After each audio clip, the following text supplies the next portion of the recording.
آپ امام زمانہ کے نام پہ کھڑے ہوتے ہیں، آپ نے سر پہ ہاتھ رکھتے ہیں، یہ کس کی سنت ہے؟ یہ امام رضا علیہ السلام کی سنت ہے۔ یہ طریقہ تو بہت رائج ہے، لیکن یہ کم لوگ جانتے ہیں کہ یہ کس امام نے بتایا ہے۔ جب قائم کا نام آتا تھا، خاص طور پر یہ صفت، تو امام رضا علیہ السلام اپنے بلند ہوتے تھے مقام پر، اپنے سر پر ہاتھ رکھتے تھے۔ یہ طریقہ امام رضا کا سکھلایا ہوا ہے، اور اسی سے وہ بات بھی بعض مومنین سوال کرتے، اگرچہ کہ کوئی یہ حلال حرام کی بات نہیں ہے، لیکن ایک روش اور ایک طریقہ کار کی، کہ مثلا دعا الہی عظم البلا جب ہوتی ہے تو یا محمد ہو یا علی، یا علی ہو یا محمد، تو بعض مومنین اسی میں بلند ہو جاتے ہیں، بعض مومنین امام زمانہ علیہ السلام تک بلند ہوتے ہیں۔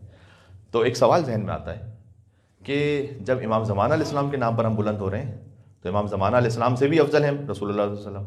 تو ان کے نام سے کیوں نہیں بلند ہو جائیں پہلے سے ہی؟ تو ایک جواب تو یہ ہے کہ پھر تو سب سے پہلے آپ کو شروع سے بلند ہونا چاہیے کہ الہی عظم البلا، اللہ سبحانہ و تعالیٰ سب سے اوپر ہے، تو الہی سے سب سے پہلے بلند ہونا چاہیے۔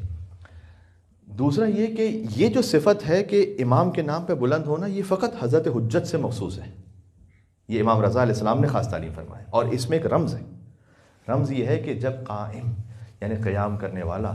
جب یہ لقب آئے امام کا، تو تم اپنے مقام سے کھڑے ہو جاؤ۔ اس بات کے لیے یہ سمبلزم ہے اس میں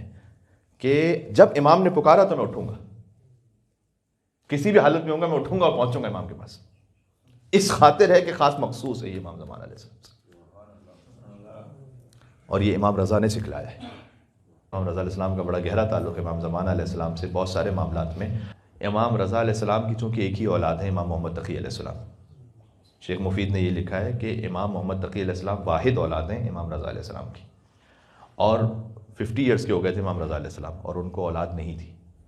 تو انہیں ابتر کا تانا دیا جاتا تھا امام رضا علیہ السلام کو کہ یہ تو ابتر ہے، نعوذ باللہ۔ جیسے رسول اللہ کے لیے کہتے تھے نا کہ ان کی تو کوئی اولاد نہیں تو دین ہی آگے نہیں بڑھے گا، تو رسول اللہ نے بیٹی عطا کی ہوئی فاطمہ زہرا سلام اللہ علیہ، جن سے دین آگے بڑھا، جن سے نسل رسالت آگے بڑھی۔ تو امام رضا علیہ السلام کو کہتے تھے کہ ان کی تو کوئی اولاد نہیں ہے، 50 سال کے ہو گئے۔ تو اس پہ کئی واقعات ہیں، میں اس پہ ڈیٹیل میں نہیں جانا، لیکن جب امام تقی علیہ السلام کی ولادت ہوئی تو اس تانے کے جواب میں احترام امام رضا میں امام محمد تقی کو خاص ابن الرضا کہا جاتا تھا، رضا کے بیٹے، جبکہ تمام ائمہ اپنے سے پہلے والے امام کے فرزند ہیں، لیکن معمولاً آپ کو اس طرح سے نہیں ملے گا کہ امام صادق علیہ السلام کو کہا جائے ابن الباقر، یا امام موسیٰ کاظم السلام کو کہا جائے ابن الصادق، لیکن امام محمد تقی کو ابن الرضا کہتے تھے۔ اور فقط امام محمد تقی کو نہیں،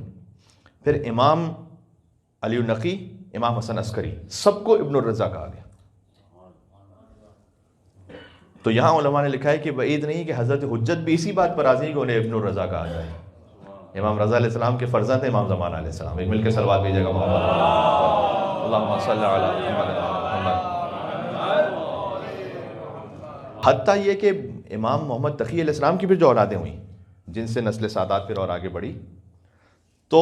وہ تھے تو تقوی سادات، لیکن انہیں اسی احترام میں رضوی کہا گیا، کیونکہ امام رضا علیہ السلام کو جو ابتر کا دانہ دیا جاتا تھا، اس کے جواب میں گویا کوثر تھے امام محمد تقی امام رضا کے لیے، تو ان سے جو اولاد آگے بڑھی انہیں تقوی بھی کہا گیا، لیکن زیادہ رضوی کہا گیا، اور امام زمانہ علیہ السلام تک ابن الرضا کی تعبیر ہے۔